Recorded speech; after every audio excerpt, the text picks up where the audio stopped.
Hola, ¿qué tal? Soy Simón Martínez Ubarnes, docente e investigador de la Escuela Superior de Administración Pública y catedrático de la Universidad Popular del Cesar en Valledupar, Colombia. Quiero compartir con ustedes algunas inquietudes y reflexiones en torno a la investigación-acción participativa, que es una propuesta metodológica que surge en Colombia a inicios de los años 60 como una propuesta del sociólogo Orlando Falsborda. Orlando Falsborda propone esta investigación, acción participativa, como un método nuevo de transformación de realidades sociales, que a pesar de las críticas que ha recibido, ha dado significativos resultados en algunas comunidades, especialmente de los países llamados de la periferia o países del sur o países no desarrollados, en comunidades marginales muy específicamente, sobre todo porque permite la autoinvestigación de las propias realidades y permite que los miembros de las sociedades puedan, a partir de los conocimientos que tienen, es decir, del autoconocimiento que ellos tienen de su propia realidad, puedan transformarlas. Esta metodología o esta propuesta metodológica tiene una estructura genérica fundada en los tres conceptos fundamentales que la definen, es decir, investigación, acción participativa, porque es simultáneamente investigación, es un proceso de investigación distinto a la investigación clásica de corte positivista, es acción, implica acción de los propios actores e investigadores y además es participativa porque involucra las fuerzas vivas de cada grupo humano y de cada sociedad para generar ellos mismos su propio conocimiento. Como aspecto fundamental, tenemos que decir desde el punto de vista epistemológico, es una investigación cualitativa que difiere, lógicamente, de las investigaciones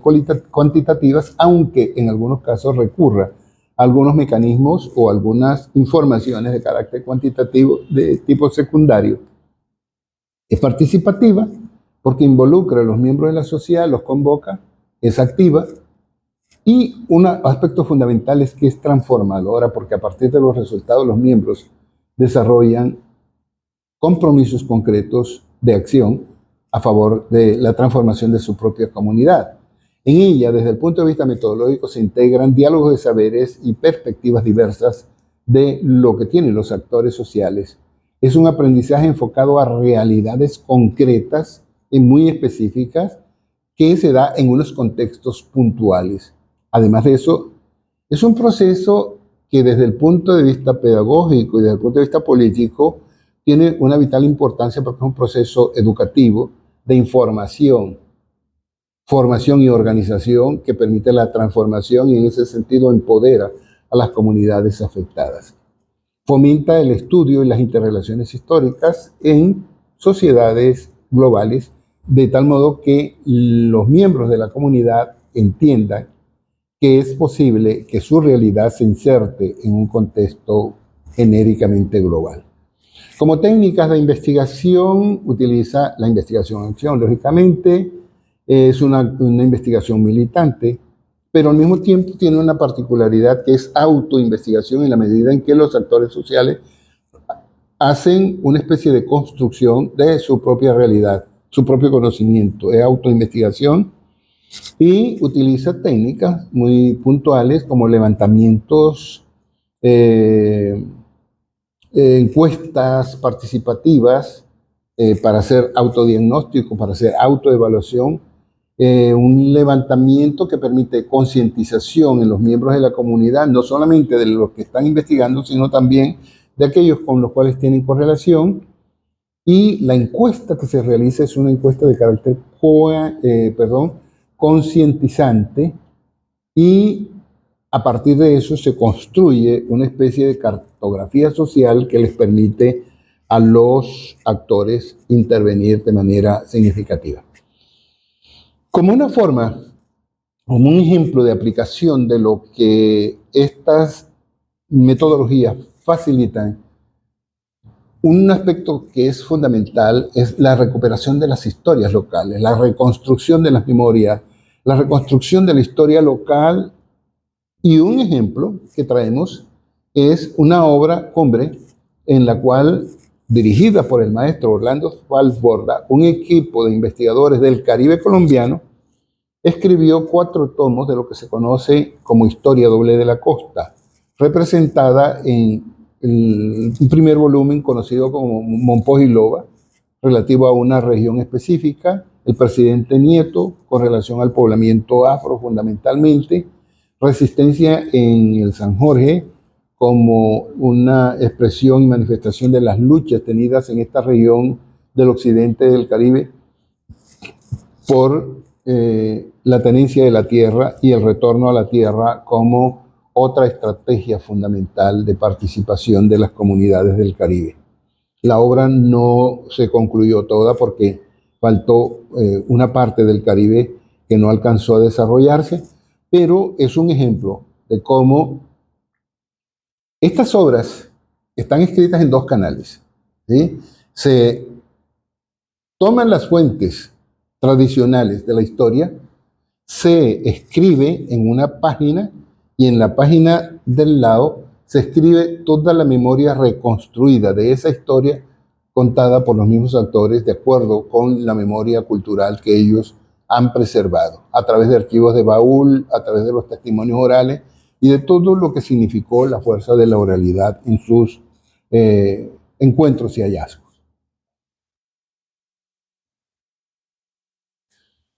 Bueno, frente a los problemas de confiabilidad y validez propios de los métodos cuantitativos y de las orientaciones positivistas, no son acogidos en este modelo de investigación cualitativa precisamente y más bien se trabaja en criterios de credibilidad, de transferibilidad y de confirmabilidad. Son los 3 criterios fundamentales. En cuanto a la credibilidad, la observación persistente, el análisis de datos negativos y contradictorios para sacar verdaderas conclusiones, los chequeos de los informantes sobre la información, el método de triangulación se aplican muy bien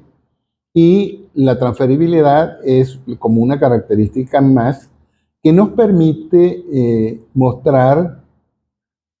algunos elementos similares al criterio de validez. La confirmabilidad equivale precisamente al criterio de confirmabilidad que se da en el campo de las ciencias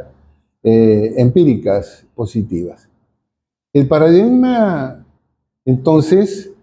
desde el punto de vista epistemológico, podríamos decir que tiene un parentesco con el paradigma sociocrítico que surge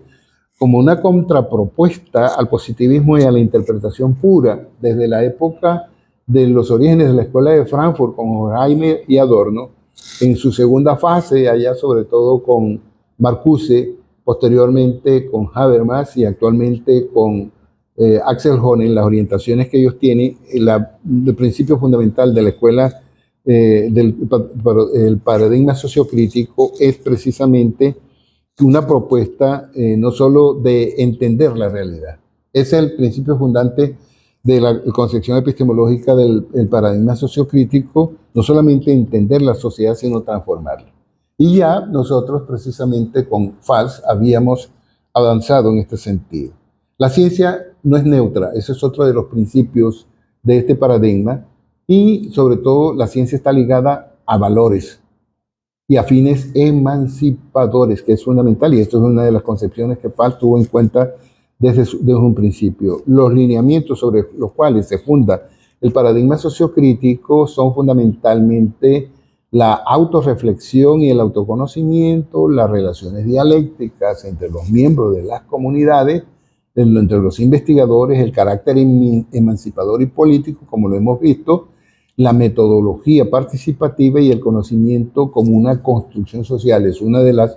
percepciones que se aplica precisamente en procesos o en enfoques epistemológicos como los de Jean Piaget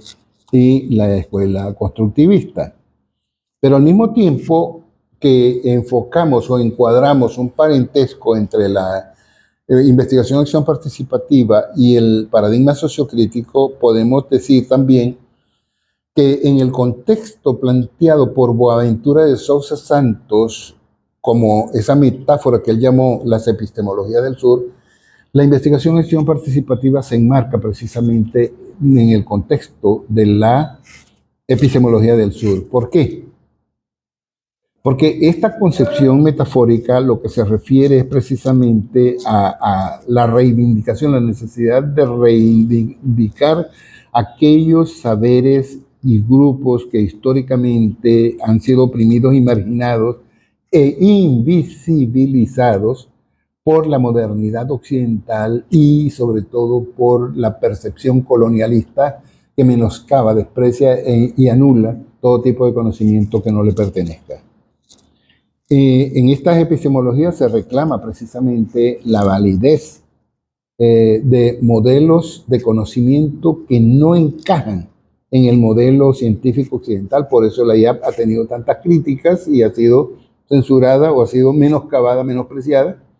y propugna por una justicia cognitiva global. Entonces, desde esa perspectiva,